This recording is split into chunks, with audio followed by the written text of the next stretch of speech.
चैत्राच्या पहिल्या दिनी आज जमूया, वसंत ऋतूचे स्वागत करूया, खळबत्ताचे बांधून गुढी उभारूया, रांगोळी काढूया, फुगडी खेळूया, श्रीखंड पुरीचा नैवेद्य वाढूया, रांगोळी काढूया, तोरण बांधूया, नवीन वर्षाचा आरंभ करूया, चला साजरा करूया गुढी पाडवा, चला साजरा करूया गुढी पाडवा,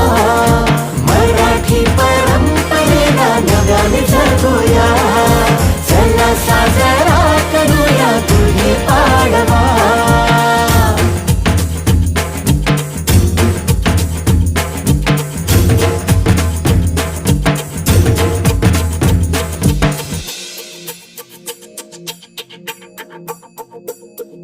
माणुसकीची